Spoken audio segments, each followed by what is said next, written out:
Okay, આ સ્ટ્રેચની exercise છે.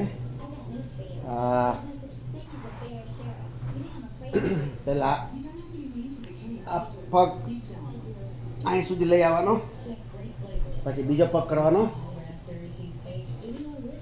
3 second પકડી રાખવાનું, પછી પાછો કરવાનો, પછી આ પાછો કરવાનો. આવું ટોટલ 10 વખત કરવાનું. 5 પગ આ બાજુ, 5 પગ આ બાજુ. પછી આ પગ ઉપર કરવાનો, પછી આ બીજો પગ ઉપર કરીને પકડી રાખવાનો 3 સેકન્ડ, અને પછી આ કરવાનો, અને પછી આ કરવાનું. આવી રીતે આ પણ 10 વખત કરવાનું. પછી આ પગ અંદર લઈ આવી અને કમરને ઊંચી કરવાની, અને 3 સેકન્ડ પકડી રાખવાનું. આવી રીતે 2 3 આ 10 વખત કરવાનું.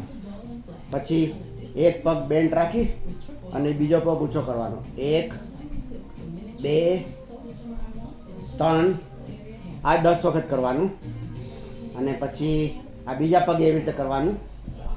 એટલે 5 વખત કરવાનું. એટલે આ ચારેય વસ્તુ ટોટલ 10 વખત કરવાનું.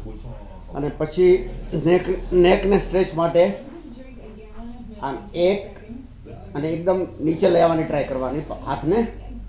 2 3 અને આ 10 વખત કરવાનું. એટલે ટોટલ 50 વખત કરવાનું. લગભગ 2.5 મિનિટમાં થઈ જાય.